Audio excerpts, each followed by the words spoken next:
ওরা আমার মুখের ভাষা কাইরা নিতে চায়, এটা তো সম্পূর্ণ মিথ্যা বানাওয়াটমূলক একটা অপপ্রচার। এখানে ওরা বলতে পশ্চিমা শাসক গোষ্ঠী অথবা পাঞ্জাবিদেরকে বোঝানো হয়েছে, তাই না? প্রথম পয়েন্ট হইতেছে কায়েদ আজম জিন্নাহ যে ঘোষণা দিছিলেন, সেটা হইতেছে পাকিস্তানের সংবিধানে অফিসিয়াল ভাষা বা স্টেট ল্যাঙ্গুয়েজ কি হবে, রাষ্ট্রভাষা কি হবে। কারণ মাতৃভাষা নিয়ে সেই ভাষণে কোনো আলোচনা হয় নাই, তাই না? মাতৃভাষার অফিসিয়াল ল্যাঙ্গুয়েজ দুইটা ভিন্ন জিনিস। অফিসিয়াল বা স্টেট ল্যাঙ্গুয়েজ কি?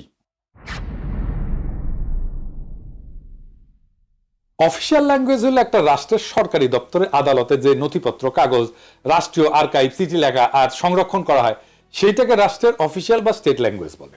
আর লিঙ্গুয়া ফ্রাঙ্কা কাকে বলে? লিঙ্গুয়া ফ্রাঙ্কা হইতেছে দেশের বিভিন্ন ভাষাভাষী মানুষের মধ্যে যোগাযোগের কমন মাধ্যম বা মিডিয়াম। একটা দেশে বিভিন্ন ভাষার মানুষ বাস করতে পারে।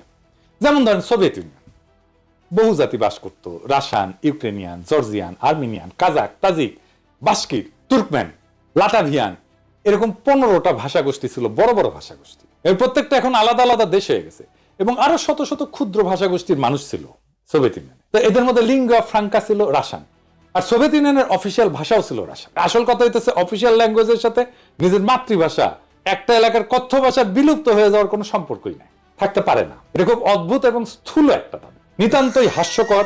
কিরকম হাস্যকর দেখবেন, আমাকে বাংলাদেশের উদাহরণ দিয়ে শুরু করি।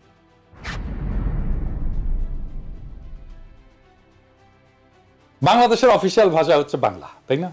আমরা তো সবাই জানি রাষ্ট্রভাষা বাংলা।